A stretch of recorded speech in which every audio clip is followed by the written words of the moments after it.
has its own room, has its own, even its own rack, whole other technical issues that of its own. And how many subs just for just the organ? Besides ours? This organ is like 70-ish ranks, and there's 61 pipes in a rank. There's 61 keys on an organ keyboard. So there's 61 pipes in a rank, and there's like 70 ranks of real air-blown pipes here, and then there's like another 40 ranks of electronic pipes, which they emit from. I think there's 35 speakers in that, sitting in different places up there, and they position those speakers in the place where those ranks of pipes that it's speaking for would naturally be in the organ, so it all blends seamlessly, and you don't know when they're playing this stop or that stop. Am I hearing a speaker? Am I hearing a real pipe? You know, it's about a 2/3, 1/3 chance you're hearing a real pipe at any given moment. Where are the speakers? They're in there. They're Like if you look, something? I'm trying to think if I can point out one. In the walls or something?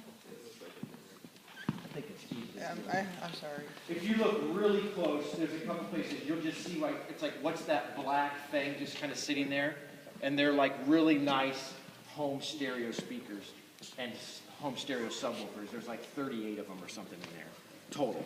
There's a bunch. So okay, so cool. What we're gonna do is Adam's gonna take half of you. We'll just do the great divide roughly. I'll take the people that are sitting and everybody this side. And y'all that are standing here, Adam will take you guys in the back room. He'll show you video, and I'll talk to you about audio and lighting. And Adam, let's just do like 5 after 20 minutes, maybe. Okay. And then we'll swap, and then we'll get back together at the end. Okay. When you talk to me, talk about projectors, where they're all located. Sure. And that you can get with everything on the Great. Size of screens, stuff like that. Absolutely. And cameras shown. Yeah, do you guys know where did anybody guess where the projectors are in this building, like to shoot those images on the screen? Way up there. What'd you say, Corey? Anybody know? Way over on the sides. There's actually 2 of them you can see now for those back screens. Anybody know where the big ones go? In those windows. Hanging from the lights? The windows. Nah, he's tricking you. There's 2 gigantic screens, the projectors behind this screen, and a room that would really freak you out. The room is probably about this deep. They have their own room that they project. So it's hollow behind those Hollow. screens? So behind those screens, you can really do some amazing Well, how do they get finger in there? puppets. You can really do some amazing finger puppets in those rooms. That is sweet. So it's rear For projection. It kids, how do reverses they the get in? image, That makes sense. shines it on the back of the screen, and that's what you're looking at now. How do you get in there if you need to repair it or something? Yeah, there's Go ladders up back and behind. around and Oh, and there get up is? in there. Yeah. Yep. So yeah, we in this room we went from the design phase of this room originally in 2003. This room stopped where the balcony starts right now. So it was roughly 30 feet shallower than it is right now. It was the same width as it is right now, but it had 2 of these parterres like you see here, or basically a double layer of that. One and then kind of another one that kind of swept up. And because of cost considerations, that made us have to move to building materials that were very expensive for these outside walls that were 60 feet tall on the outside. So to cut costs in a major way, we had to cut like 1/3 of the budget. So we took 15 feet off the roof height of the building, which means we couldn't have that layer stacked up out there. So the only way to get 3,000 seats was to make the room longer. At the same time, everybody was transitioning from standard def, which is a 4:3 ratio. So your typical TV ratio is 4:3 is the ratio, to what now is typical, which is a widescreen format, which is a 16:9.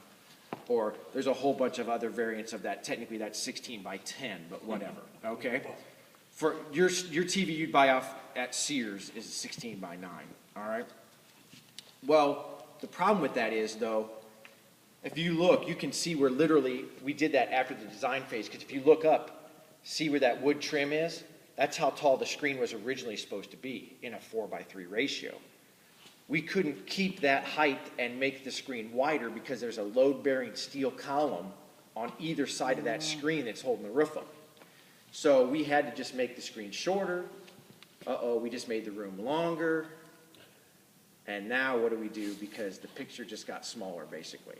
So that's where the 2 back screens came into play. Originally, those weren't part of the design, but we felt like we really needed a screen for the people, at least the people up in the back of the balcony. to be able to sit in. So And the windows up on the left and right are not chapel checkers.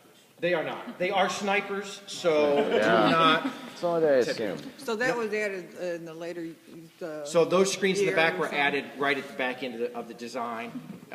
Drawings were already made, and we were like out with our red pencils marking up blueprints. We need a screen here. We need a screen here. How are we going to facilitate this? Since we talked about the windows on either side are where the follow spotlights are for concerts and stuff. And again, because we lost height out of the room, originally you always want your follow spots if possible at center at the back of the room. And in the original design, there was actually like a room that was suspended down out of the ceiling, kind of tucked up in there, where you'd go up on the catwalk and climb into this room, and it's, quite a big space. But again, that's costly to make, and with the lower height, it became more of an obtrusion, so we dealt with that. Sonically in here, this room was designed around this guy and the spoken word. And they are in two opposite spectrums. If you know anything about organ music, you know it was made and written for big cathedral use where they have 12-second reverb times. And the reverb time is the time it takes a sound to decay 60 decibels. So let me clap my hands and let you listen. You tell me how long you think it takes. 60 decibels down, basically where you quit hearing it. Count in your head. What'd you get? Like 2, roughly 2. It's about 2.5 seconds in here. It's also a very dark reverb in this room. It's made to hold the low frequencies of the organ, which makes it very pleasant for spoken word, versus a high, like a cathedral would hold all the frequencies because it's made of stone and everything's bouncing around high frequencies too. In here, these side walls are stone mason, like brick walls, just like concrete cinder block. But then there are 3 layers of 5/8 inch thick drywall on all these walls because we are trying to keep all this organ sound going that way. None of it gets out. And then these clouds overhead are the same way. These are just suspended chunks of drywall, 3 layers thick, and then they turn into 2 layers thick, and then they turn into 1 layer thick as they go back. And every other cloud up here has 9 inches of batt insulation on top of it. So the sound that does go up through gets absorbed. And that keeps all that low-end energy going out there, and it makes it feel nice and smooth. 2.5 seconds is right at the tolerable limit for spoken word. I don't know if you noticed during chapel this week, I particularly did, with Dr. Warwick's voice was kind of weak, and we were really cranking him up to get some out there, and you could really kind of hear the room just hanging on in the microphone. And that's an effect of all this hard surface up here. The sound, I had it so loud, the sound was wrapping back around, banging off these hard surfaces and coming back out at a different time, which is what leads to muddled sound.